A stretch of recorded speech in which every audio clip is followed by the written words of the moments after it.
হালনাগাদ খসড়া ভোটার তালিকা আজ প্রকাশ করবে নির্বাচন কমিশন। সকাল 10:30টায় আগারগাঁওয়ের নির্বাচন ভবনে এ বিষয়ে বিস্তারিত তুলে ধরবেন নির্বাচন কমিশনার অবসরপ্রাপ্ত ব্রিগেডিয়ার জেনারেল আবুল ফজল মোহাম্মদ সানাউল্লাহ। জানা গেছে, উপজেলা নির্বাচন কার্যালয়গুলোতে একযোগে এই তালিকা প্রকাশ করা হবে। ওই তালিকার ওপর কারো আপত্তি থাকলে তা 17 জানুয়ারি পর্যন্ত জমা দেয়া যাবে। আপত্তি ও সংশোধনীর জন্য জমা দেয়া আবেদন 30 জানুয়ারির মধ্যে নিষ্পত্তি করা হবে। খসড়া প্রকাশের পর 2রা মার্চ চূড়ান্ত তালিকা প্রকাশের কাজ চলবে। পাশাপাশি 20 জানুয়ারি থেকে বাড়ি বাড়ি গিয়ে ভোটার তালিকা হালনাগাদের জন্য নাগরিকের তথ্য সংগ্রহের চিন্তা চলছে। তবে এ বিষয়ে কমিশন এখনো চূড়ান্ত সিদ্ধান্ত দেয়নি।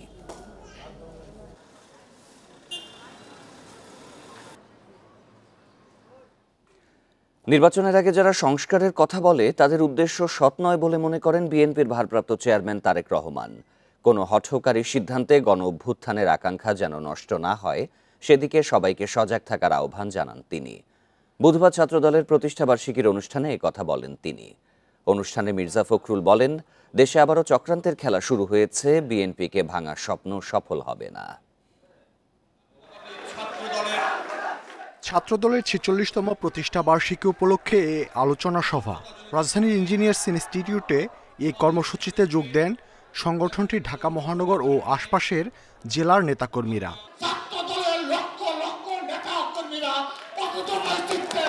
আলোচনা সভার শুরুতে বক্তব্য রাখেন সাবেক ছাত্রদলের নেতারা। পরে বক্তব্য রাখেন বিএনপির বিভিন্ন পর্যায়ের নেতৃবৃন্দ। আমাদের গণতন্ত্রের পৃষ্ঠের উদ্যত রয়েছে, এরা আবার নতুন করে ষড়যন্ত্র করে দেশকে অস্থিতিশীল করতে চায়। বিশেষ অতিথির বক্তব্যে বিএনপি মহাসচিব বলেন, বিএনপিকে নিয়ে এখনো দেশি বিদেশি নানা চক্রান্ত অব্যাহত আছে। চক্রান্ত আবার শুরু হয়েছে। কি করে বাংলাদেশের সত্যিকার যারা বাংলাদেশে বিশ্বাসী, যারা জোর গলায় বলতে পারে সবার আগে বাংলাদেশ, সেই দলকে, সেই নেতাকে আজকে তারা দূরে সরিয়ে রাখতে চাচ্ছে।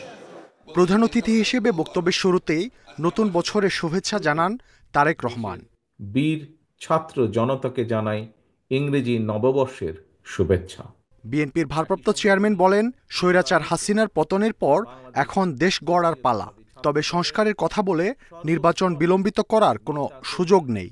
সংস্কার নাকি নির্বাচন, এ ধরনের জিজ্ঞাসাকে বিএনপি স্রেফ অসৎ উদ্দেশ্য প্রণীত কূট তর্ক বলেই বিবেচনা করে।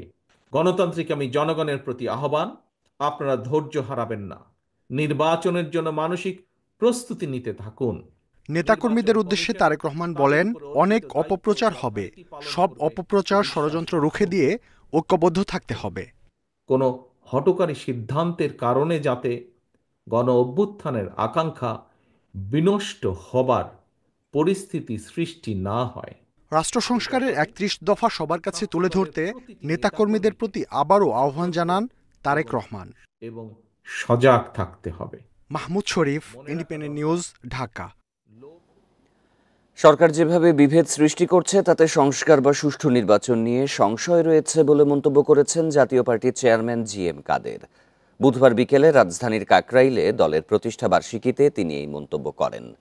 জি.এম. কাদের আরও বলেন, স্বৈরাচারের মতো অন্তর্বর্তী সরকারও প্রতিহিংসা পরায়ণ হয়ে উঠছে। শিক্ষার্থী হত্যার বিচারের নামে সাধারণ মানুষকে হয়রানি করা হচ্ছে বলেও অভিযোগ করেন তিনি। বলেন, ফ্যাসিবাদ নির্মূলের নামে অর্ধেক জনসংখ্যার ওপর অত্যাচার হতে পারে না। বিগত সময়ের মতো এখনও জাতীয় পার্টি বৈষম্যের শিকার হচ্ছে বলে দাবি জি.এম. কাদেরের। মন্তব্য করেন, রাজনীতিকে ব্যক্তি শত্রুতায় পরিণত করছে অন্তর্বর্তী সরকার। কে কখন ফ্যাসিবাদের দালাল হয়ে যায় তা বলা যায় না। আমাদের যে রাজনৈতিক অধিকার, সেই অধিকার থেকে আমাদের বঞ্চিত করা হচ্ছে সম্পূর্ণ, আমি মনে করি, বেআইনিভাবে। এবং আমাদেরকে কোনোখানে বিভিন্ন সভা সমাবেশ করতে দেওয়া হচ্ছে না, বিভিন্ন জায়গায় বাধাগ্রস্ত করা হচ্ছে, আমাদের মানুষের অত্যাচার করছে, অন্যায়ভাবে তাদেরকে মামলা দেওয়া হচ্ছে, ভুল মামলা দিয়ে, হয়রানিমূলক মামলা দিয়ে, মিথ্যা মামলা দিয়ে বিভিন্নভাবে আমাদের পার্টির কাজকর্ম করতে বাধাগ্রস্ত করা হচ্ছে। জুলাই অভ্যুত্থানের ঘোষণাপত্র তৈরির কাজ শুরু হয়েছে। প্রকাশ করা হবে বৈষম্য বিরোধী ছাত্র আন্দোলনের বেঁধে দেয়া 15 জানুয়ারির মধ্যেই। বুধবার বিকেলে সচিবালয়ে সাংবাদিকদের কাছে কথা বলেন বন ও পরিবেশ উপদেষ্টা রিজওয়ানা হাসান। তিনি আরও বলেন, গণহত্যার বিচার, সংস্কার ও নির্বাচন আয়োজনই নতুন বছরের সরকারের লক্ষ্য। অভ্যুত্থানের মধ্য দিয়ে গড়ে সোমবার জুলাই অভ্যুত্থানের ঘোষণাপত্র তৈরির ঘোষণা দেন প্রধান উপদেষ্টার প্রেস সচিব শফিকুল আলম। মঙ্গলবার বৈষম্যবিরোধী ছাত্র আন্দোলন সরকারকে ঘোষণাপত্র প্রকাশে 15 জানুয়ারি পর্যন্ত সময় বেঁধে দেয়। 15 জানুয়ারির মধ্যে আমাদের এই জুলাই গণঅভ্যুত্থানের ঘোষণাপত্র জারি করতে হবে। পরদিনই বন ও পরিবেশ উপদেষ্টা সাংবাদিকদের জানালেন, এরই মধ্যে কাজ শুরু হয়েছে, সময় মতোই প্রকাশ করা হবে। এ নিয়ে শিক্ষার্থী ও রাজনৈতিক দলের সঙ্গে আলোচনা করা হবে। যারা সময় বেঁধে দিয়েছে তারা তো প্রোক্লেমেশনের জন্য আসলে নিজেরা প্রস্তুতি ছিল, তবে তারাও কিন্তু প্রথম থেকে এটা ক্লিয়ার করেছে যে তারাও চাচ্ছে সকল দলমত নিয়ে। কিন্তু যে সময় থেকে যে সময়ের মধ্যে চাওয়া হয়েছে, আমাদের হাতে যথেষ্ট পরিমাণ সময় ছিল না একটা ঐক্যমতে পৌঁছানো। সেজন্যই আমি মনে করি যে 14 দিনের মধ্যে আমরা অবশ্যই বিষয়টা ইতিবাচকভাবে দেখব। এটা অসম্ভব কোনো। এ সময় সাংবাদিকদের প্রশ্নের জবাবে তিনি আরও বলেন, নতুন বছরে আইন শৃঙ্খলা পরিস্থিতি ও পণ্যের দাম নিয়ন্ত্রণ করাই প্রধান কাজ। বিচার নিশ্চিত করা এই জুলাই আগস্টে হত্যাকাণ্ড এবং যে বর্বরতা চলেছে তার। দ্বিতীয় হচ্ছে যে সমস্ত সংস্কার করার প্রস্তাবনাগুলো আসবে সেগুলোর ব্যাপারে রাজনৈতিক মতৈক্য গড়ে সেই সংস্কারগুলো করা। নির্বাচনের একটা ক্লিয়ার রোডম্যাপ ডেভেলপ করা। আগামী নির্বাচনে আওয়ামী লীগের অংশ নেয়া না নিয়ে উপদেষ্টা বলেন, এটি নির্বাচন কমিশনের সিদ্ধান্ত। সমস্ত কথাগুলো নির্বাচন কমিশন থেকেই আসলে আসতে হবে। Hasif Mahmud Shah, independent News, Dhaka. গণ অধিকার পরিষদের দুই অংশ এক হওয়ার খবর ঠিক নয় বলে দাবি করেছে দলটির রেজা কিবরিয়ার নেতৃত্বাধীন অংশ। বুধবার সন্ধ্যায় রাজধানীর পুরানা পল্টনের জামান টাওয়ারে এক সংবাদ সম্মেলনে তাদের অভিযোগ, লোভ দেখিয়ে দল থেকে সদস্য বাগিয়ে নিয়েছেন ভারপ্রাপ্ত সদস্য সচিব ফারুক হাসান। তবে অভিযোগ অস্বীকার করে ফারুক জানান, গণ অধিকারে এখন কোনো বিভক্তি নেই। বৃহত্তর স্বার্থে সকল ব্যবধান ভুলে গণ অধিকার পরিষদ এক হয়েছে। মঙ্গলবার সংবাদ সম্মেলন করে এমন দাবি করেন গণ অধিকার পরিষদের সভাপতি নুরুল হক নূর। বুধবার সন্ধ্যায় পুরনো পল্টনে এক সংবাদ সম্মেলনে দাবি প্রত্যাখ্যান করেছেন রেজা কিবরিয়া ও মিয়া মশিউজ্জামানের নেতৃত্বাধীন গণ অধিকার পরিষদ। তাদের অভিযোগ, প্রলোভন দেখিয়ে দলের সদস্য বাগিয়ে নেওয়া হয়েছে। ফারুক হাসান সদস্য সচিব হবার পর থেকেই উনি নানা রকমভাবে চেষ্টা করেছেন এই দুই দলকে একত্রীকরণের জন্য। ওনার কি উৎসাহ ছিল, কেন এটা করছিলেন সেটা জানলেও আমার মুখে বলা ঠিক না, আপনারা ওনার কাছ থেকে জেনে নেবেন। অভিযোগ অস্বীকার করেন অভিযুক্ত ফারুক হাসান। তার দাবি, তিনি যোগ দেয়ায় গণ অধিকার পরিষদে আর কোনো বিভক্তি থাকবে না। আমরা বিভিন্ন সময় বিভিন্ন জনকে সম্মানিত করেছি, চেয়ারে বসিয়েছি, সেটা ভিন্ন বিষয়। সারা বাংলাদেশের মানুষ জানে গণ অধিকার পরিষদ তারুণ্যের দল, তরুণদের দল। সেই জায়গায় তরুণরা এক জায়গায় হয়েছে। অসত্যের জবাব তার পাশেই বসা অ্যাডভোকেট শিরিন আক্তারই দিয়েছেন। ওই বিষয়ে আমি আর কথা বলতে চাই না। আমার কথা একটাই, আমার সহযোদ্ধা যারা ছিল, আমরা অতীতে কাজ করেছি, তাদের নিয়ে কোনো নেগেটিভিটি ছড়াতে চাই না। গণ অধিকার পরিষদের দুই পক্ষ একীভূত হয়ে জনগণের অধিকার আদায়ে কাজ করবে বলেও জানান ফারুক হাসান। জাহিদুল ইসলাম, ইন্ডিপেন্ডেন্ট নিউজ, ঢাকা। শেখ হাসিনা ইস্যুতে আটকে থাকবে না ঢাকা দিল্লির সম্পর্ক। পররাষ্ট্র উপদেষ্টা জানান, তাকে ফেরত আনার প্রক্রিয়া এবং অন্যান্য ইস্যু নিয়ে আলোচনা একসাথে চলবে। বুধবার দুপুরে পররাষ্ট্র মন্ত্রণালয়ে ব্রিফিংয়ে তিনি আরও বলেন, নতুন বছরে ভারত, চীন ও যুক্তরাষ্ট্রের সঙ্গে সম্পর্ক উন্নয়নকে অগ্রাধিকার দেয়া হবে। নতুন বছরে রোহিঙ্গা প্রত্যাবাসন, অর্থনীতি ও কূটনীতিকে সর্বোচ্চ গুরুত্ব দেবে পররাষ্ট্র মন্ত্রণালয়। কূটনৈতিক চ্যালেঞ্জ নিয়ে বলতে গিয়ে পররাষ্ট্র উপদেষ্টা বলেন, ভারত সহ স্বার্থ সংশ্লিষ্ট সব দেশের সঙ্গে সম্পর্ক আরও নিবিড় করবে সরকার।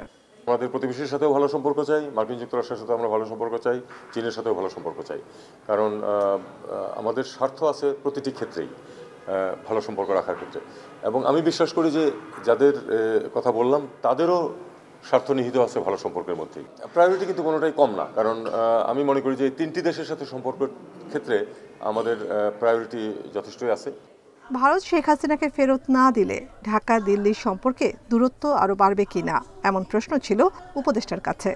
আমি মনে করি যে দুটো পাশাপাশি চলবে, কারণ এটা হলো একটা ইস্যু, কিন্তু আমাদের আরও অনেক স্বার্থের ইস্যু আছে দুই পক্ষেরই, আমরা সেগুলি নিয়েও পাশাপাশি আগাবো।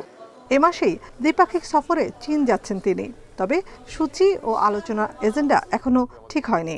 চীনারা যেহেতু আমাকে নিমন্ত্রণ করেছে যেতে, আমি যাচ্ছি সেখানে আমাদের যেগুলি ইস্যুজ আছে সেগুলি নিয়ে আমরা আলাপ আলোচনা করব। একটা ইন্টারমিনিস্ট্রিয়াল মিটিং ফরেন সেক্রেটারি আহ্বান করেছেন, সেখানে আমরা ঠিক করে আমাদের কি অ্যাচিভেবল, কি আমাদের তাদের কাছ থেকে সমাধান করতে পারি। এই সময় মিয়ানমার পরিস্থিতি নিয়েও উদ্বেগ জানান পররাষ্ট্র উপদেষ্টা। রাখাইন পরিস্থিতি অত্যন্ত challenging. Nafizatullah, Independent News, Dhaka. পুলিশের 3 জন অতিরিক্ত আইজিপিকে অবসরে পাঠিয়েছে সরকার। মঙ্গলবার স্বরাষ্ট্র মন্ত্রণালয়ের জ্যেষ্ঠ সচিব নাসিমুল গনির সই করা আলাদা 3টি প্রজ্ঞাপনে এই তথ্য জানানো হয়। অবসরে যাওয়া 3 কর্মকর্তা হলেন পুলিশ স্টাফ কলেজের রেক্টর অতিরিক্ত আইজিপি মল্লিক ফখরুল ইসলাম, পুলিশের টেলিকমের অতিরিক্ত আইজিপি YM বেলালুর রহমান ও পুলিশ সদর দপ্তরের অতিরিক্ত আইজিপি সেলিম মোহাম্মদ জাহাঙ্গীর। প্রজ্ঞাপনে বলা হয়েছে, সরকারি চাকরি আইন অনুযায়ী জনস্বার্থে তাদের অবসরে পাঠানো হয়েছে।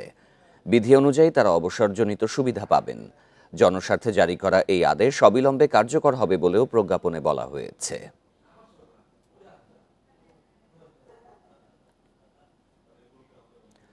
সারদায় পুলিশ একাডেমিতে প্রশিক্ষণরত আরও 8 উপপরিদর্শককে অব্যাহতি দেয়া হয়েছে।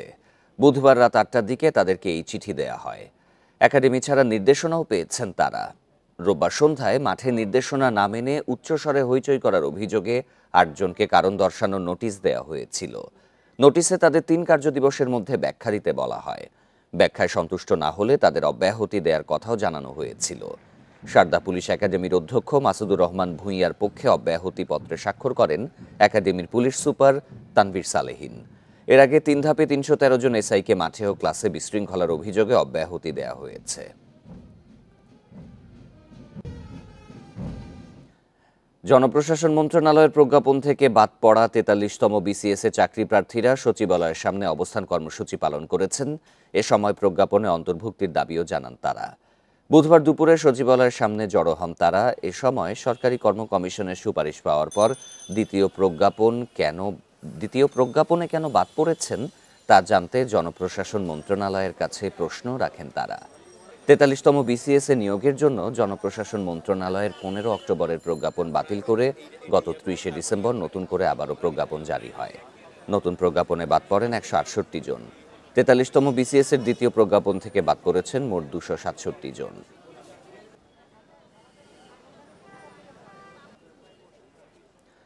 রাষ্ট্রদ্রোহ মামলায় গ্রেপ্তার সম্মিলিত সনাতনী জাগরণ জোটের মুখপাত্র চিন্ময় কৃষ্ণ দাসের জামিন শুনানির কথা রয়েছে আজ। বিস্তারিত জানাতে চট্টগ্রাম থেকে যোগ দিচ্ছেন সহকর্মী অনুপম শীল। অনুপম, জামিন শুনানির বিষয়ে কতটুকু অগ্রগতি হয়েছে বা কখন নাগাদ এটি হতে পারে, সর্বশেষ কি তথ্য রয়েছে? গত 25 নভেম্বর মূলত ঢাকার আন্তর্জাতিক শাহজালাল বিমানবন্দর থেকে আটকের পর এর পরদিন তাকে চট্টগ্রামের এই আদালতে তোলা হয়েছিল। সেদিনই তার জামিন আদালত নামঞ্জুর হয় এবং সেই প্রেক্ষাপটে আমরা জানি যে এখানে সংঘর্ষ এবং একজন আইনজীবীর হত্যাকাণ্ডের মতো ঘটনা ঘটেছে এবং তারই ফলে আমরা পরবর্তীতে দেখেছি যে 3 তারিখ তাকে আবার আদালতে তোলা হয়েছিল এবং আদালতে তোলার পরে সে সময় কোনো আইনজীবী না থাকায় আজকে তার জামিনের শুনানি সময় নির্ধারণ করা হয়েছে। ইতিমধ্যে আমরা দেখছি যে চট্টগ্রামের আদালত প্রাঙ্গণে একেবারে কঠোর এবং নিশ্চিদ্র নিরাপত্তা ব্যবস্থা নেওয়া হয়েছে। এখানে আমরা আজকে একেবারে এই আদালতের পরীর পাহাড়ের নিচ থেকে সকল মানুষকে যারা আসছেন সবাইকে পরিচয়পত্র, কেন আসছেন আদালত ভবনে সেই কারণগুলো জিজ্ঞাসা করে তারপর উঠতে দেওয়া হচ্ছে। বিচারক, আইনশৃঙ্খলা বাহিনী বা এই ধরনের কারো ছাড়া অন্যান্য কারো আসলে গাড়ি বা এই ধরনের যানবাহন কিন্তু আজকে উপরে উঠতে দেওয়া হচ্ছে না। আর আমরা একটু এই ঘটনার কথা বলি যে তার এই রাষ্ট্রদ্রোহ মামলায় যে ফিরোজ খান নামে এক বিএনপি নেতা, যদিও তাকে পরবর্তীতে দল থেকে অব্যাহতি দেওয়া হয়েছিল, তিনি মামলা করেছিলেন। সেই প্রেক্ষাপটে তাকে 25 নভেম্বর গ্রেপ্তার করা হয়। 26 নভেম্বর এই আদালত প্রাঙ্গণে তার জামিন নামঞ্জুরকে ঘিরে সনাতনী জাগরণ মঞ্চের তার অনুসারী যারা আছেন তাদের বিক্ষোভ এবং সেই বিক্ষোভের পরে বিকেলে আমরা দেখেছি যে এখানে সংঘর্ষের ঘটনা ঘটেছে। সেই ঘটনায় একজন আইনজীবীর মর্মান্তিক মৃত্যু হয়েছে এবং তারপরে আসলে আমরা দেখছি যে ইতোমধ্যে 6টির মতো মামলা হয়েছে। 2টি হত্যা মামলা এবং বাকি 4টি পুলিশের উপর হামলা এবং পুলিশের কাজে বাধা দান এই ধরনের অভিযোগে মামলা হয়েছে এবং সেই ঘটনাগুলোতে সেই 6টি মামলা ইতিমধ্যে 40 জনের মতো আটক আছেন এবং আমরা দেখেছি যে দফায় দফায় অন্তত 4 থেকে 5 জন আমরা দেখেছি যে তারা 164 ধারায় কিন্তু ইতিমধ্যে 3 জনের মতো জবানবন্দি দিয়েছেন। মাঝখানে 11 এবং 12 ডিসেম্বর ঢাকা থেকে আসা একজন আইনজীবী তিনি আগাম জামিন শুনানির জন্য আবেদনের চেষ্টা করেছিলেন, যদিও সেটি প্রয়োজনীয় যে আইনানুগ যে নিয়ম কানুন আছে সেই নিয়ম মেনে না করায় সেটি আসলে আদালত কর্তৃক গৃহীত হয়নি। তো আজকে তার জামিন শুনানি আছে, তবে আমরা এখানে যে আয়োজন দেখছি তাতে মনে করা হচ্ছে যে হয়তো 11টার দিকে তাকে আদালত প্রাঙ্গণে আনা হতে পারে, যদিও এই বিষয়ে এখনো এখানে স্পষ্ট করে কেউ মুখ খুলছেন না। আমরা পুলিশের সাথেও কথা বলছিলাম, পাশাপাশি আদালতের বিভিন্ন সূত্রের সাথে কথা বলছিলাম, তারা আসলে কেউই এই ব্যাপারটিতে তাকে আদালতে আনা হবে কিনা সে বিষয়টি নিয়ে মুখ খুলছেন না, যেহেতু এটি একটি স্পর্শকাতর মামলা এবং এই পুরো ঘটনাটিকে ঘিরে সারা দেশে এক ধরনের স্পর্শকাতর পরিস্থিতি তৈরি হয়েছে, তাই আসলে এই গোপনীয়তার কথাটি বলা হচ্ছে। তারপরেও আমরা দেখছি যে এখন আদালতের এই মুহূর্তে পরিস্থিতি বেশ শান্ত বলা যায় এবং সামগ্রিকভাবে নিরাপত্তা ব্যবস্থাপনা খুব জোরালো করা হয়েছে এবং আমরা এখানে আইনজীবী হত্যাকাণ্ডকে ঘিরে এখানে আইনজীবীদের পক্ষ থেকে গত সময়ে বেশ প্রতিবাদ হয়েছে, বিক্ষোভ সমাবেশে গতকালকে আমরা একটি মানববন্ধন কর্মসূচি দেখেছিলাম আইনজীবীদের। বেলা বাড়ার সাথে সাথে নিশ্চয়ই এই বিষয়ে আরও তথ্য পাওয়া যাবে, আপনার মাধ্যমে আমরা তা দর্শকদের জানাবো। এফএসআরইউ মেরামত ও রক্ষণাবেক্ষণের জন্য এক্সিলারেট এনার্জি এলএনজি সরবরাহ বন্ধ রেখেছে। জাতীয় গ্রিডের সরবরাহ কমেছে 300 মিলিয়ন ঘনফুট গ্যাস। এতে সবচেয়ে বেশি নেতিবাচক প্রভাব পড়েছে তিতাস গ্যাসের এলাকাগুলোয়। প্রতিষ্ঠানটি বলছে আরও 2 দিন শিল্প ও বিদ্যুৎ কেন্দ্রের সরবরাহ বেশ কম থাকবে। বারবার গ্যাস সংকটে হতাশা ও ক্ষোভ জানিয়েছেন শিল্প মালিকরা। রাজধানীর সিএনজি স্টেশনগুলোতে আবারও গ্যাস সংকট বেড়েছে। চাপ কম থাকায় কয়েক ঘন্টা অপেক্ষার পরও চাহিদা মতো গ্যাস পাচ্ছেন না গাড়ি চালকরা। লাইন থেকে 3 ঘন্টা 4 ঘন্টা বন্ধ, কোনো পাম্পে থায় গ্যাস, কোনো পাম্পে থায়ই না। এই 2 সপ্তাহ হলো আবার গ্যাস ঠিক মতো পাওয়া যাইতেছে না। যেভাবে লাইনে গ্যাস ছিল তার তুলনায় লাইনে গ্যাস অনেক কম আছে, সেজন্য গ্যাস দিতে সমস্যা হয় আর কি। আগে 500 টাকার গ্যাস নিত, এখন 350 টাকা দিচ্ছে। এদিকে ডাইং, টেক্সটাইল, সিরামিক সহ গ্যাস নির্ভর বিভিন্ন শিল্পেও গ্যাস সংকট চরমে। উৎপাদন বন্ধ রাখতে হচ্ছে কিছু ইউনিটের, বাকিগুলোও চলছে কম সক্ষমতায়। ব্যবসায়ীরা বলছেন কারখানায় উৎপাদন বাধাগ্রস্ত হওয়ায় সময় মতো রপ্তানিও ব্যাহত হচ্ছে। অত্যন্ত দুর্ভাগ্যজনক যে আমাদের সাথে কমিটমেন্ট যেটা ছিল যে কন্টিনিউয়াস আনইন্টারাপ্টেড গ্যাস দেওয়া হবে বলেই 12 টাকার গ্যাস 30 টাকা করা হলো। এরপর থেকে এই সংকট আরও প্রকট এবং এটা এই মুহূর্তে যদি বলি যে বিশেষ করে গত 1-1.5 বছর যাবৎ সংকট চরমে পৌঁছেছে, ফলে আমরা কিন্তু উৎপাদন অনেকভাবেই আমরা ব্যাহত হচ্ছে। স্থানীয় গ্যাসের উত্তোলন কমে নেমেছে 1900 মিলিয়ন ঘনফুটে। 2 টার্মিনালে আমদানির এলএনজি মিলত 850 মিলিয়ন ঘনফুট, কিন্তু 1 জানুয়ারি থেকে মেরামত ও রক্ষণাবেক্ষণে চলে গেছে এক্সিলারেট এনার্জির এফএসআরইউ। আরেকটিতে এখন এলএনজি মিলছে 550 মিলিয়ন ঘনফুটের মতো। এতে কেবল তিতাস গ্যাসের এলাকাতেই ঘাটতি বেড়েছে 200 মিলিয়ন ঘনফুটের বেশি। এই শর্টেজটা আমরা 3টা ভাগে আমরা রেশনিং থেকে তাদের কাছ থেকে নিতে চাচ্ছি। বিদ্যুৎকে আমরা একটু অ্যালোকেশন কমিয়ে দিয়েছি, শিল্পকে আমরা একটু বেশি মাত্রায় অ্যালোকেশন কমাতে হচ্ছে আমার, কারণ ঢাকা আবাসিক ইয়েগুলোকে আমরা চেষ্টা করছি যাতে ঢাকা ইফেক্টটা কম হয়। ডিসেম্বরে তিতাস, ঢাকা, নারায়ণগঞ্জ সহ তার এলাকাগুলোতে দৈনিক গড়ে 1,500 মিলিয়ন ঘনফুটের বেশি গ্যাস বিতরণ করেছে। সে সময় সারা দেশে গড়ে সরবরাহ হয় 2,757 মিলিয়ন ঘনফুট। Hari Saha, Independent News, Dhaka. Gas সংকট নিয়ে আরও জানাতে নারায়ণগঞ্জ ও গাজীপুর থেকে যোগ দেবেন সহকর্মীরা। শুরুতেই যাব নারায়ণগঞ্জে, সেখানে রয়েছেন সহকর্মী রাকিবুল হাসান।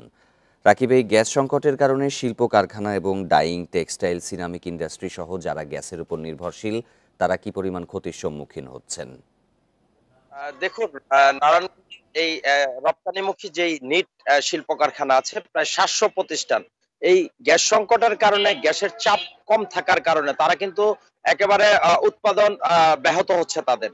বিশেষ করে মালিকরা যে অভিযোগটি করেছেন যে বিদেশ থেকে যে অর্ডারগুলি আসছে তারা কিন্তু সঠিক সময় সেসব পণ্য তারা রপ্তানি করতে পারছেন না এবং উৎপাদনে এই গ্যাস সংকটের কারণে তাদের যেই আর্থিক ক্ষতি হচ্ছে এটা কিন্তু আসলে নিডস সেক্টরের জন্য একেবারে ক্ষতিকর অবস্থা। তারা কিন্তু এটা থেকে কাটিয়ে ওঠার জন্য সরকারের কাছে তারা দাবি জানিয়েছেন যেন এই গ্যাসের যেই তাদের যে চাহিদা সেটা যেন তারা যেন সরবরাহটা সঠিক মতো তারা পায়।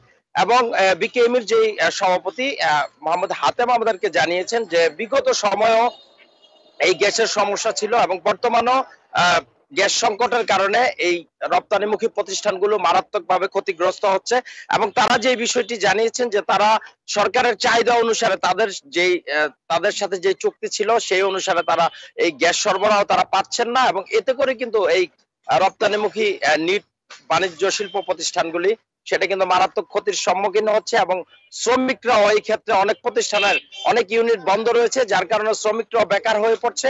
সব মিলিয়ে মালিক এবং বিকেএমইর কর্মকর্তাদের দাবি যেন সরকার দ্রুত এই সমস্যা তারা কাটিয়ে ওঠেন এবং শিল্প উৎপাদনে যেন সুন্দরভাবে তারা সেই কাজগুলি করতে পারেন, তারা যেন তাদের চাহিদা অনুসারে সেই গ্যাস সরবরাহ পান, এমনটাই তারা দাবি জানিয়েছেন। এই ছিল আমার কাছে নারায়ণগঞ্জের চিত্র। রাকিব সাথেই থাকবেন। এবারে গাজীপুরের পরিস্থিতি জানাতে যোগ দিচ্ছেন সহকর্মী আবুল হাসান। হাসান, নারায়ণগঞ্জের পরিস্থিতি আমরা দেখছিলাম, প্রায় 700 কারখানা ক্ষতিগ্রস্ত হয়েছে, রপ্তানিতে বাধা সহ আর্থিক ক্ষতির সম্মুখীন হচ্ছেন। গাজীপুরের পরিস্থিতি কেমন?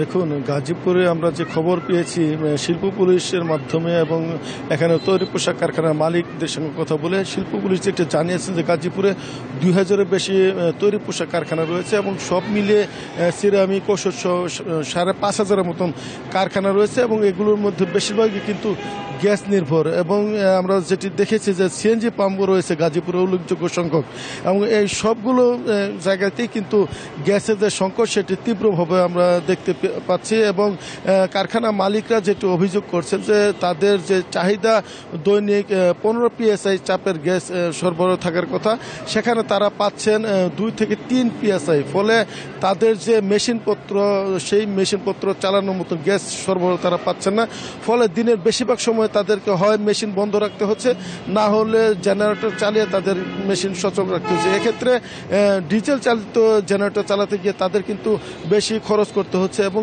শিপমেন্টের অনেক ক্ষেত্রে সমস্যা হচ্ছে বলে মালিকরা বলছেন এবং তাদের যে উৎপাদন খরচ সেটাও বেড়ে গেছে এবং উৎপাদন ব্যয়ের সাথে সাথে তাদের যে অর্ডার সেই অর্ডারের দাম কিন্তু বাড়েনি, ফলে শ্রমিকরা এখানে মালিকরা যেটি অভিযোগ করছেন যে এই তিতাস গ্যাসের যে সরবরাহ লাইন সেই লাইনে চাপ কম থাকার কারণে তাদের এই সমস্যাটি হচ্ছে এবং একজন বিজিএমই কর্মকর্তার সাথে আমি কথা বলেছিলাম, সালাউদ্দিন চৌধুরী, তিনি বলছেন যে তারা চাহিদা মতো গ্যাস পাচ্ছেন না এবং তৈরি পোশাক কারখানার যে শিপমেন্ট সেই শিপমেন্টেও তাদের সমস্যায় পড়তে হচ্ছে এবং তিনি বলছেন যে গ্যাসের দাম এর মধ্যে কয়েক দফা সরকার কিন্তু বাড়িয়েছে, কিন্তু তাদের যে সেবা সেই সেবাটা তারা কাঙ্ক্ষিত মাত্রায় পাচ্ছেন না, ফলে তাদের যে দুর্ভোগ সেটি কিন্তু আগের মতোই রয়ে গেছে। তিনি সরকারের কাছে দাবি করেছেন যেন এই যে সঞ্চালনের যে সমস্যা সেটি দ্রুত সমাধান করেন এবং তারা যে চাহিদা অনুযায়ী যে গ্যাস সেটি যেন তারা পান, সেই ব্যাপারে তারা সরকারের হস্তক্ষেপ চেয়েছেন। একই অবস্থা কিন্তু আমরা দেখতে পেয়েছি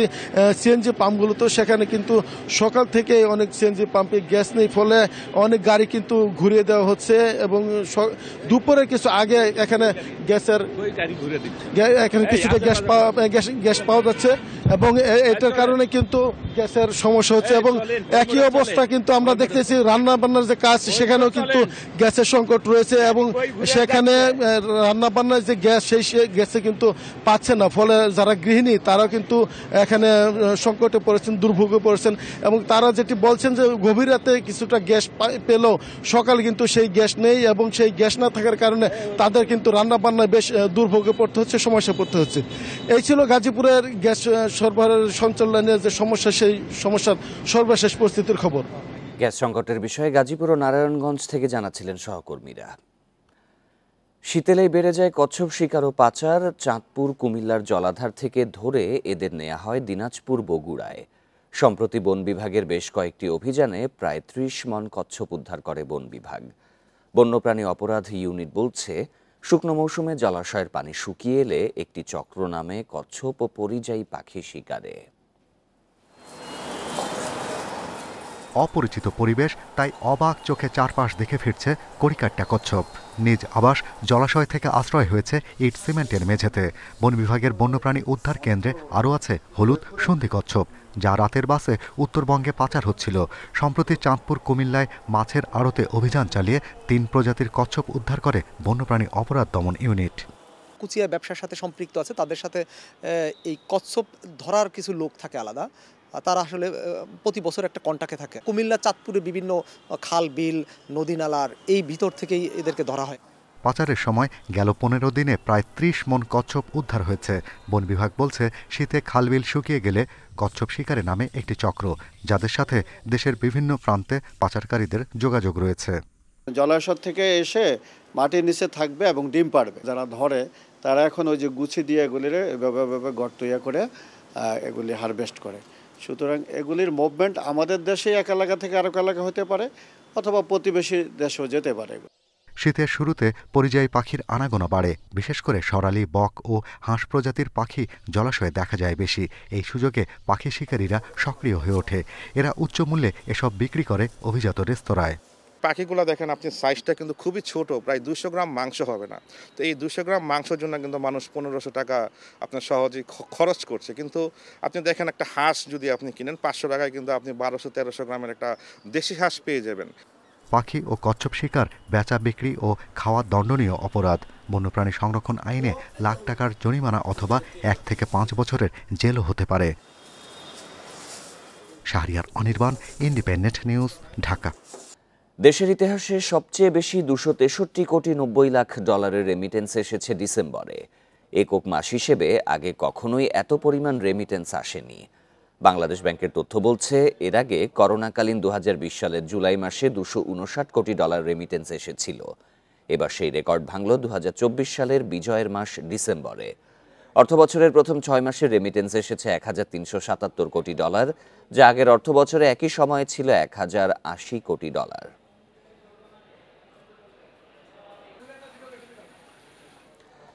অর্থনীতিতে প্রত্যাশিত গতি না ফেরায় চলতি অর্থবছরের 5 মাসে রাজস্ব আদায়ে ঘাটতি বেড়েছে। এ সময় ঘাটতি 10,000 কোটি টাকা বেড়ে 42,000 কোটি টাকা হয়েছে। জাতীয় রাজস্ব বোর্ডের তথ্য বলছে, গত নভেম্বর পর্যন্ত আদায় হয়েছে 1,27,000 কোটি টাকা। অর্থনীতি ধীরগতি ও পরিবর্তিত রাজনৈতিক পরিস্থিতিতে কিছু প্রতিষ্ঠানের উৎপাদন কমে যাওয়া বা বন্ধ হওয়ায় রাজস্ব কমেছে বলে মনে করছেন কর্মকর্তারা। বেশ কিছু নিত্যপণ্য আমদানিতে ট্যাক্স ছাড় দেয়ায় আদায় কমেছে বলেও মত বিশেষজ্ঞদের। শুধু নভেম্বরেই আদায় কমেছে প্রায় 2,500 কোটি টাকা। এমন পরিস্থিতিতে মঙ্গলবার মাঠ পর্যায়ের কর্মকর্তাদের সঙ্গে রাজস্ব আদায় বাড়ানোর উপায় নিয়ে বৈঠক করেছেন এনবিআর চেয়ারম্যান আব্দুর রহমান খান। চলতি অর্থবছরে এনবিআরের রাজস্ব আদায় লক্ষ্য 4,80,000 কোটি টাকা।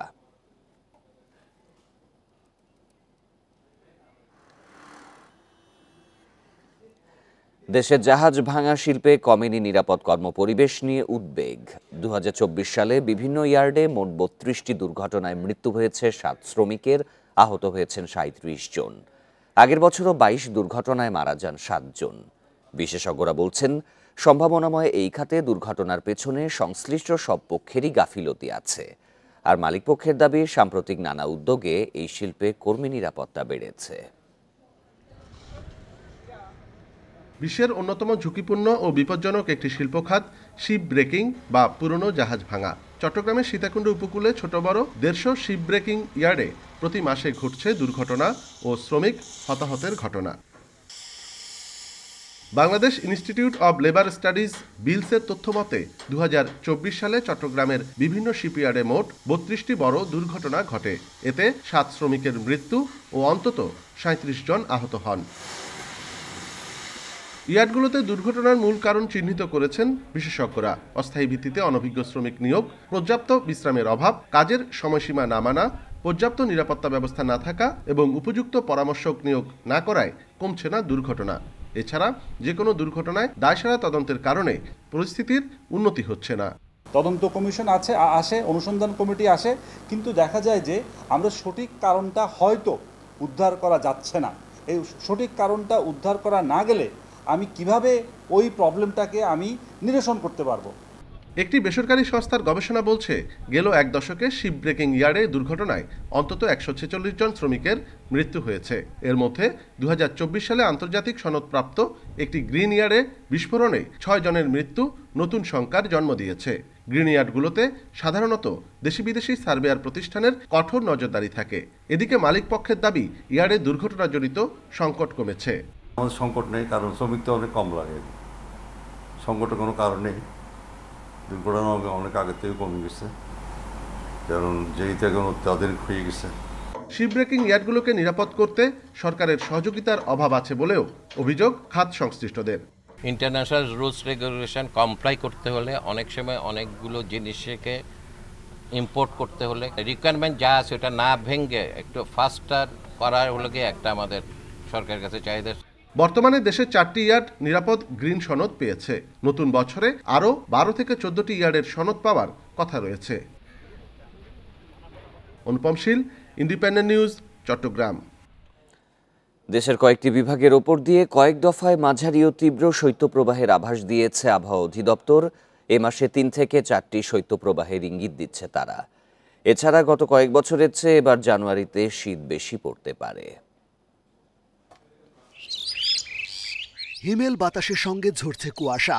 বছরের প্রথম দিন ভোর থেকেই এ চিত্র দেশ জুড়ে। বেলা বাড়ার সঙ্গে সঙ্গে কুয়াশা ভেদ করে সূর্য উঁকি দিলেও রোদের উত্তাপ ছিল কম। আবহাওয়া অফিস বলছে, হিমেল বাতাস আর কুয়াশায় বেড়েছে শীতের প্রকোপ। এ মাসেই 3 থেকে 4টি মাঝারি ও একাধিক তীব্র শৈত্যপ্রবাহের ইঙ্গিত দিচ্ছে আবহাওয়া অফিস। এটা বাংলাদেশের শীতলতম মাস, এই সময় তাপমাত্রা অনেক কমে যায়। এই বছরও জানুয়ারিতে তাপমাত্রা অনেক কমে যাবে, হয়তো 2টা থেকে 3টা আপনার মৃদু থেকে মাঝারি এবং 1টা থেকে 2টা আমরা তীব্র আপনার শৈত্যপ্রবাহ চলে আসতে পারে। সেক্ষেত্রে দেশের উত্তর অঞ্চলে তাপমাত্রা আপনার 4-5 ডিগ্রিও নেমে যেতে পারে। দেশের কোথাও কোথাও তাপমাত্রা নেমে আসছে 10-এর নিচে। শীতের এমন প্রকোপ চলতে পারে আরো কয়েকদিন। উপরে যে ঠান্ডা বাতাস যখন নিচের দিকে নেমে আসে, সেই সময় প্রচন্ড শীত আমাদের দেশে পড়ে যায়। এবং এর সাথে সাথে এই রিসেন্ট টাইমে যেটা হচ্ছে, আপনার কুয়াশার ব্যাপ্তিটা বেড়ে গেছে এবং কুয়াশার ব্যাপ্তির কারণে শীতটা আরো বেশি অনুভূত হচ্ছে। বর্তমানে যে স্পেলটা আছে, হয়তো আপনার 5-6 তারিখ পর্যন্ত এই ডেন্স ফগ দেশে অনেক জায়গাতে অবস্থান করতে পারে। সেক্ষেত্রে আরো আপনার 3 থেকে 4 দিন প্রচন্ড শীত অনুভূত হবে দেশের অনেক জায়গাতেই।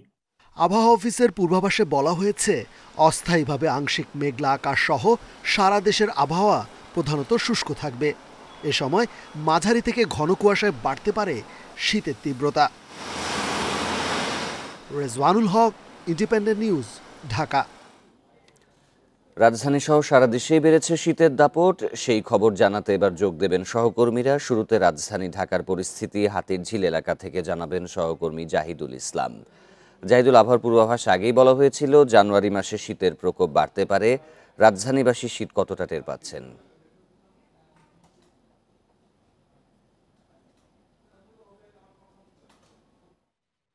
এটা পার হয়ে গিয়েছে। এখন পর্যন্ত যে অবস্থা রয়েছে তাতে সূর্যের দেখা কিন্তু আসলে পাওয়া যাচ্ছে না। এখন পর্যন্ত কুয়াশায় ঢেকে আছে পুরো শহর এবং আমরা এখন আপাতত রয়েছি হাতিরঝিল এলাকায়। এই জায়গাটা আপনি দেখতেই পাচ্ছেন আমার ঠিক পিছনে যেই লেকটি রয়েছে, লেকের চারদিক থেকে কিন্তু কুয়াশা ছেয়ে আছে এবং যারা চলাচল করছেন তারা কিন্তু স্বাভাবিক উপায়ে চলাচল করতে পারছে না। তাদের শীতের পোশাক সহ এবং যারা অনেকেই দেখা যাচ্ছে মুখ ঢেকে এবং নানান রকম পোশাক, শীতের পোশাক পরে, গোটা কাপড় পরে চলতে হচ্ছে। কারণ সেই গতকাল থেকে কিন্তু এই শীতের প্রকোপটা ঢাকা রাজধানীর বাইরে, যে কয়েকদিন ধরে রাজধানীর বাইরে যেরকম শীত ছিল, ভারী শীতের একটা প্রভাব ছিল, সেটি কিন্তু গতকাল থেকে রাজধানী ঢাকাতেও শুরু হয়েছে। আসলে এই শীতের যেই আবহাওয়া রয়েছে, সেই শীতের আবহাওয়ার ক্ষেত্রে আবহাওয়া অফিস বলেছে যে এইরকম শীত আসলে আরও 3-4 দিন বা 1 সপ্তাহ ধরে এরকম চলতে পারে এবং এই শীতের তাপমাত্রাটা আরও বাড়ার কথা বলছে তারা, যে হয়তোবা আরও 2-4 দিন পরে এই শীতের তাপমাত্রাটা আরও কিছুটা বাড়তে পারে, তবে সপ্তাহ 2 পরে আসলে এই শীতের তাপমাত্রা কমবে এবং দিনের তাপমাত্রা রাতের তাপমাত্রা আরও বাড়ার পরে আসলে শীতটি কমে আসবে। তবে এই যে সামনের যে কয়েকটি দিন রয়েছে এই শীতের প্রভাব এরকমভাবে চলতে থাকবে এবং এখন পর্যন্ত এই সকাল 9:30 10টার সময় কিন্তু আসলে স্বাভাবিক সময় দেখা যায় যে সূর্যের একটা আবির্ভাব, শীতের সময়ও কিন্তু সূর্যের একটা ভাব চলে আসে, সূর্যের কিরণ, কিন্তু সেই ক্ষেত্রে এখন পর্যন্ত সূর্যের কিন্তু দেখা পাওয়া যাচ্ছে না কোনো রকম। এই ক্ষেত্রে এখন সকাল থেকে আমরা দেখেছি যে যারা অফিসগামী রয়েছেন, রাস্তায় চলাচল করছেন বা যারা বিভিন্ন রকম পেশার কাজে সকালবেলা বের হয়েছেন তারা কিন্তু আসলে শীতে অনেকটাই কাবু হয়ে আছেন। কারণ হচ্ছে যেই শীতের প্রভাব আসলে রাজধানীতে কিন্তু এরকম শীত অনুভব করা যায় খুব কম, সেক্ষেত্রে এরকম শীত আসলে রাজধানীবাসীর জন্য একটু কষ্টকর বেশি হয়ে যায়, যেক্ষেত্রে তারা বলছেন যে সকালবেলা ঘুম থেকে উঠতেই তাদেরকে আসলে কষ্ট করছে, কারণ সকালে সবারই কিন্তু অফিস থাকে এবং বিভিন্ন জায়গায় যাতায়াত করতে হয়, সেক্ষেত্রে এই শীতের প্রভাবটা তাদের একটু বেশি ফিল করতে হয়। আরেকটি জিনিস যদি বলতে চাই সেটি হচ্ছে এই বছরের যেই শীতের পরিমাণটি রয়েছে সেটি কিন্তু গত যে বছরগুলো রয়েছে সেগুলোর চেয়ে কিছুটা বেশি হবে এমন আবহাওয়া অধিদপ্তর কিন্তু এমন সম্ভাবনা আগেই বলেছে এবং তারা এও বলেছে যারা এই মাসেই কিন্তু একটি বৃষ্টিরও সম্ভাবনা রয়েছে, যে এই বৃষ্টির পরে কিন্তু তাপমাত্রা আরও কিছুটা কমতে পারে এবং সেক্ষেত্রে এই শীতের পরিমাণটি আরও বাড়বে। এবং রাস্তায় যারা চলাচল করছেন তারা কিন্তু এরকমভাবেই বলছেন যে আসলে এই শীত সবার জন্য আসলে সহ্য করা সম্ভব নয় এবং যারা রাস্তাঘাটে থাকছেন বা যারা পথেই থাকতে হচ্ছে তারা কিন্তু এই শীতে আসলে খুব বেশি ভুগতে হচ্ছে এবং রাজধানীতে দেখা যায় বিভিন্ন এলাকাতেই কিন্তু এরকম, রাজধানীর বাইরের চেয়ে রাজধানীর ভেতরে কিন্তু এরকম মানুষের সংখ্যা অনেক বেশি যারা রাস্তায় বিভিন্নভাবে কষ্ট করছেন এবং এই শীতের কারণে তাদের কিন্তু আসলে ভারী কাপড় প্রয়োজন হচ্ছে এবং অনেকেই রয়েছেন যে আসলে সেই ভারী যেই কাপড় তাদের প্রয়োজন সেটি কিন্তু সবার কাছে থাকে না আসলে, আর রাস্তায় যারা থাকেন আসলে তাদের কিন্তু খুব কষ্ট হচ্ছে এই শীতের জন্যই।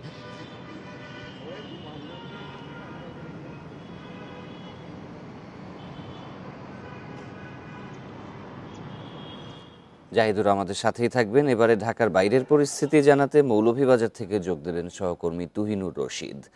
তুহিনুর, মৌলভীবাজার আজকে তাপমাত্রা কত রেকর্ড করা হয়েছে, জনজীবনে শীতের প্রভাব কেমন দেখা যাচ্ছে? দেখুন, আসলে মৌলভীবাজারে গত কদিন ধরে আমরা দেখছিলাম যে তাপমাত্রা 10 থেকে 14 ডিগ্রির মধ্যেই কিন্তু উঠানামা করছিল। গতকালকে কিন্তু 13 ডিগ্রি সেলসিয়াসের মধ্যেই ছিল তাপমাত্রা। তবে আজকে তাপমাত্রা কিছুটা বেড়েছে। সকালে আমাদেরকে জানিয়েছে শ্রীমঙ্গল আবহাওয়া পর্যবেক্ষণ কেন্দ্র, যেটি তারা জানিয়েছেন যে 16.4 ডিগ্রি সেলসিয়াস তাপমাত্রা আজকে বিরাজ করছে সকাল 6টায়। তো এই তাপমাত্রা থাকলেও কিন্তু মৌলভীবাজারে যে উত্তাপহীন সূর্য সেটি কিন্তু দেখা যাচ্ছে, অর্থাৎ আজকে সকাল 9টার পর থেকে সূর্যের আলো আমরা কিছুটা পাচ্ছি, কিন্তু সেটা উত্তাপ নেই। ঠান্ডা যেটি আসলে ঠান্ডা বিরাজ করছে এই অঞ্চলে, আপনি জানেন যে হাওর, টিলা, পাহাড় এগুলো ঘেরাই কিন্তু মৌলভীবাজার। স্বভাবত এখানে জানুয়ারি মাসে আমরা দেখি যে তাপমাত্রাটা নেমে যায় খুব বেশি এবং এখানে প্রচন্ড যে শীতের প্রকোপ সেটি দেখা দেয়। ডিসেম্বর থেকে এবছর তাপমাত্রা নামতে শুরু করেছে। ডিসেম্বরে কিন্তু তাপমাত্রা এই অবস্থায় বিরাজ করছিল। এখন এই মাসে আসলে তাপমাত্রা আরো নামবে, তাপমাত্রা তীব্রতা দেখা দেবে, এমনটাই কিন্তু আমাদেরকে আবহাওয়া পর্যবেক্ষণ কেন্দ্র থেকে জানানো হয়েছে। যে সমস্যাটি আসলে মৌলভীবাজারে, আপনি জানেন যে শীতের যে প্রকোপ যেটি সেটির কারণে কিন্তু হাওর অঞ্চলে এবং চা বাগানগুলিতে কিন্তু তীব্রতা দেখা যায়। আপনি জানেন যে চা বাগানগুলিতে নিম্ন আয়ের মানুষের বসবাস রয়েছে, সেখানে মানুষের আসলে তাদের যে এই শীতের যে অবস্থা সেখানে কিন্তু তাদেরকে জনজীবনে বিপর্যস্ত করে তোলে। পাশাপাশি হাওর অঞ্চলে এই মুহূর্তে আসলে বড় রোপণ করার সময়, কিন্তু এই যে আবহাওয়ার যে শীতের অবস্থার কারণে কিন্তু কৃষকরা জানিয়েছেন তারা যে খুব দেরিতে কিন্তু তারা মাঠে নামছেন। তো সব মিলে আছে এই মুহূর্তে শীতের তীব্রতা কিন্তু উঠানামা করছে, কখনো 10 ডিগ্রি কখনো 12 ডিগ্রি এর মধ্যে কিন্তু তাপমাত্রা বিরাজ করছে। তো এই অবস্থা আসলে বাজারে শীতের বিরাজ করছে আর কি। সাথেই থাকবেন। এবারে দিনাজপুরের পরিস্থিতি জানাতে যোগ দেবেন সহকর্মী ASM আলমগীর। আলমগীর, দিনাজপুরে আজকে তাপমাত্রা কত রেকর্ড করা হয়েছে? আমরা দেখতে পাই যে শীতে শ্রমজীবী সহ যারা খেটে খাওয়া মানুষ রয়েছেন তারা বেশি দুর্ভোগ পোহান। তো দিনাজপুর এলাকার পরিস্থিতি কেমন দেখা যাচ্ছে? আপনি জানেন যে গতকালকে দিনাজপুরের সারা দেশের মধ্যে সর্বনিম্ন তাপমাত্রা ছিল 10.6 ডিগ্রি সেলসিয়াস, সেটি নেমে আজকে এসেছে 10.2 ডিগ্রি সেলসিয়াসে। দিনাজপুরে আসলে গত 3 দিন থেকে সূর্যের দেখা পাওয়া যায়নি, আজকেও কিন্তু আসলে সূর্যের এখনো পর্যন্ত কোনো সূর্যের দেখা পাওয়া যায়নি। দিনাজপুরে এই গত সোমবার থেকে তীব্র কনকনে শীত, মৃদু হিমেল হাওয়া বইতেছে, আপনার কুয়াশায় ঢেকে থাকতেছে, সারাদিন কুয়াশায় ঢেকে থাকতেছে। ফলে এই যে আপনার খেটে খাওয়া যেগুলো মানুষ, শ্রমজীবী মানুষ, তাদের কিন্তু চরম ভোগান্তি পোহাচ্ছে। কারণ এই যে কনকনে শীতের মধ্যে, ঠান্ডা বাতাসের মধ্যে কেউ আসলে বেশিক্ষণ ঘরের বাইরে থাকতে পারতেছে না। এর ফলে কিন্তু আসলে যারা এই শ্রমজীবী মানুষ, তারা কিন্তু মাঠে এসে কাজ করতে গিয়ে আবার তারা ফেরত যাচ্ছে।